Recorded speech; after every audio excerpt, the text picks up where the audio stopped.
ইয়াৰ লগতে ধৰ্মীয় সভা এই অনুষ্ঠানত উপস্থিত হ'ব পৰা কমিটিৰ সন্মানীয় সভাপতি, সন্মানীয় সম্পাদক আৰু সন্মানীয় বিষয়ববীয়াসকল আৰু মুছলিম ধৰ্মীয় ৰাইজসকল, পোনপ্ৰথমে আপোনালোকক সকলোলৈ মই আন্তৰিক নমস্কাৰ যাচিছোঁ আৰু ইমান ডাঙৰ এই অনুষ্ঠানটো মই হাতেদি আৰম্ভ কৰিবলৈ সুযোগ দিয়াৰ বাবে আপোনালোকক সকলোলৈ আৰু একবাৰ মই ধন্যবাদ যাচিছোঁ।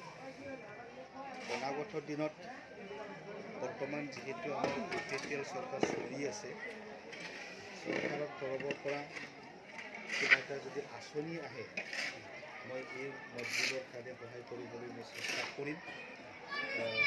আজি আপোনালোকৰ যি ধৰ্মীয় সভা, এই ধৰ্মীয় সভা ভালে ভালে চলি যাওক, সেইটো মই আশা ৰাখিছোঁ। এনেও আমাৰ চৰকাৰত মাইনৰিটি ডেভেলপমেণ্ট বৰ্ড বুলি এটা আছে।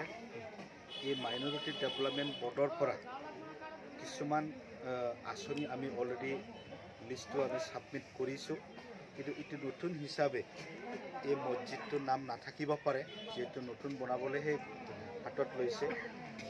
যিয়ে নহওক অনাগত দিনত আমাৰ চৰকাৰে যদি সেনেকৈ সুবিধা আমি যদি পাম বা মই যদি পাম, সেইটো চাম বুলি আপোনালোকৰ আগত কথা দি আজি যি মছজিদ স্থাপন কৰিব, ইয়াত মই মছলা দিবলৈ আগবাঢ়িছোঁ।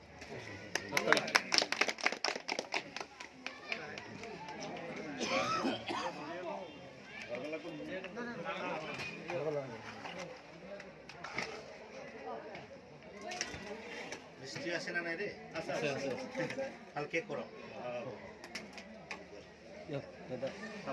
প্ৰেচিডেণ্ট ছেক্ৰেটাৰী দিয়ক।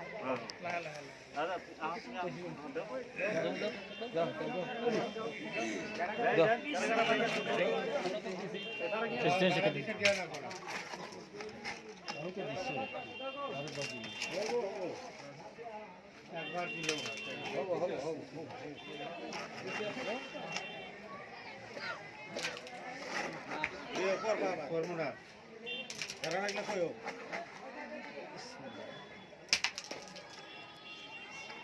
কাকা